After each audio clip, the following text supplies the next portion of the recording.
This gentleman here is named Robert Wood.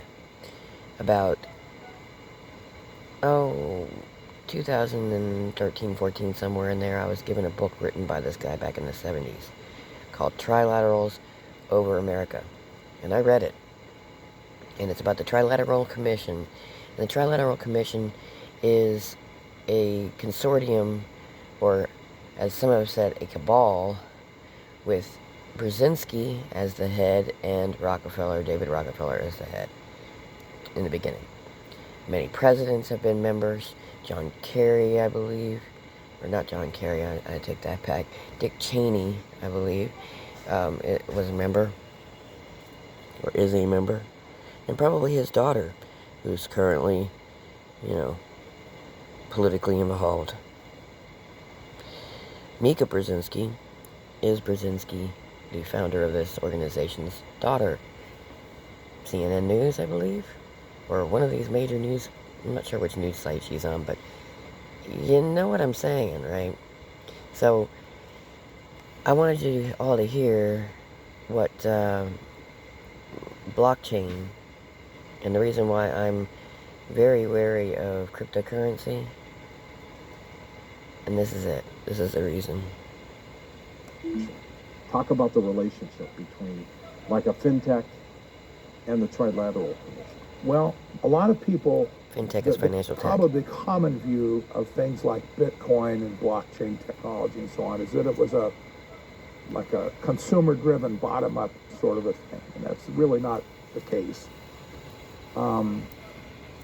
The major players today in blockchain technology are the big banks, global banks, Really? whether it would be J.P. Morgan, Deutsche Bank, Chase, then the global institution like World Bank, Bank for International Are Settlements, they hedging their bets? IMF, Yeah, IMF, right? yeah. All of these institutions are looking at ways to use blockchain technology to transform the financial system of our planet into a digital That's what system. they prefer. And to do away with cash. And to do away with cash altogether. That's frightening. It Because is. the one thing they can do at a whim is take your digital money from you. Just like that. That's right. If you got cash, you got a couple $100 on you, it's yours. It's Yes. yours. And I'm Yes. not going to take it away from you. Yes. But digitally, you got $200 in your bank account, and tomorrow, it's gone. They took it. Right. What are you going to do about it? You have no recourse. Nothing. Nothing. And that's the problem. We look at if I could take one of those little thumb drives, little 32 gigabyte plug and play things into your computer. If I could put an electronic wallet on that Yep. and say, take all of the Bitcoin in the world, all of the Ethereum in the world, and put it on that chip, theoretically I'd be the richest man in the world. No doubt. I have all of this little thing. How much more does that thumb drive weigh after I put all that money on it versus before? Nothing Zero. more. No, It's all not digital. there's no weight, there's no substance to it. There's no expenses to it. It's just in somebody's computer brain.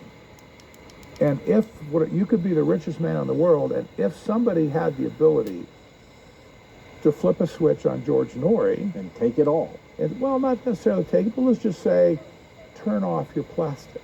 All right? Just turn off your ability to clear My anything. cards aren't working. Hey, Your something's card goes wrong in, here. decline. Oh, I got another one, decline. Oh, I got another one, declined. What's going on here? Yeah. All his money. Can't do anything with it. Gone. Gone. Control.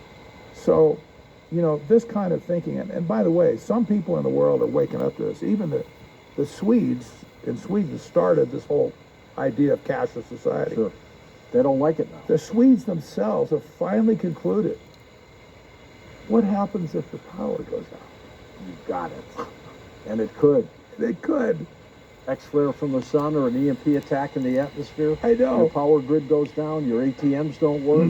Nothing works. And you want to say to them, well, duh, Of course, what happens when the power goes down? You're all just out to lunch. The great line from the movie Network, from the anchorman Howard Beale.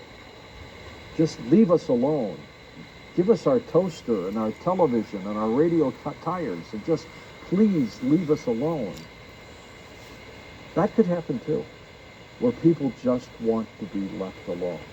So they can do anything they want to us, but let me stay in my little house, and please leave me alone. Is that a real scenario? Leave me alone? Well, this is pretty much in the heart of man, I think, just naturally. Like, don't mess with me. Don't mess with my money. Don't mess with my family, my kids. Don't mess with my wife. Just basically leave me alone. I think that's hardwired into the heart of man. When enough pressure comes from the outside, where people are messing with your wallet, they are messing with your family, and they're messing with your health, there's going to come a point where people just say, we're not going to do it anymore. And Patrick, of course, thank you for being on Beyond Belief, but as Howard Beale ended that movie Network, Patrick would. I'm not going to leave you. Not Robert. I apologize. I'm not going to leave you with your television and your radial tires and your toaster. I want you to go to your window and scream you're as mad as hell, and you're not going to take it anymore.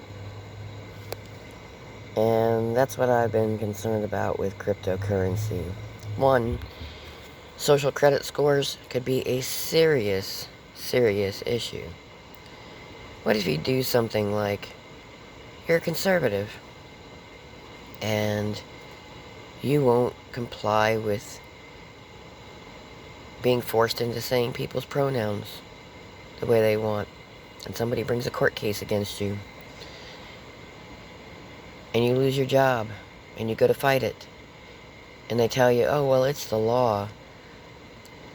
And now, you leave the courtroom after your conviction of guilt for not wanting to follow their crazy and insane law.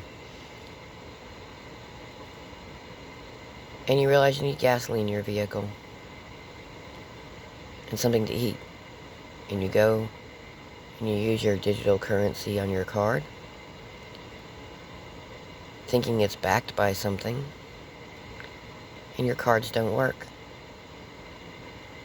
Or you wake up one morning and we've had a solar flare that's knocked out the power grid. What are you going to do? How are you going to eat? And what's going to happen to the people other than you that are also in the same position? Are they going to come to you where you've got food stored? Are they going to raid your garden? Are they going to eat your pets? Or you, perhaps? I don't worry about people who are, like, against eating, meat or whatever in a sane world. And I don't worry about people that are meat eaters in the sane world. But I do worry about people in a desperate starvation mode, totally freaking out and doing some insane things for survival, killing one another over pittance of little things. And the way that works, the way that gets there, is this digital system, this fintech, where everybody is using digital saved money. And we're all doing it. I'm culprit of doing it myself. My banking is completely online. I regularly use my card online to get things shipped to me. Now, I'm visually impaired, and going shopping out in public is a pain in the behind, especially some lighting in some stores is really horrible. But they want to take away trade. They want to take away cash. They want to take your ability to own property, save your own food, grow your own food, grow your own livestock. They want to tax and regulate everything.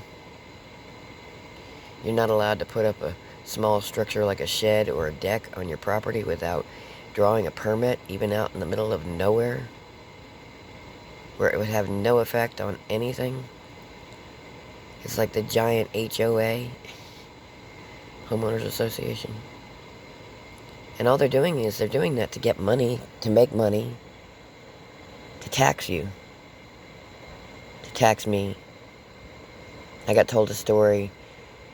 You know those long docks that go over intercoastal waterways, and you walk out like a couple 100 feet to the fishing pier where you park your boat?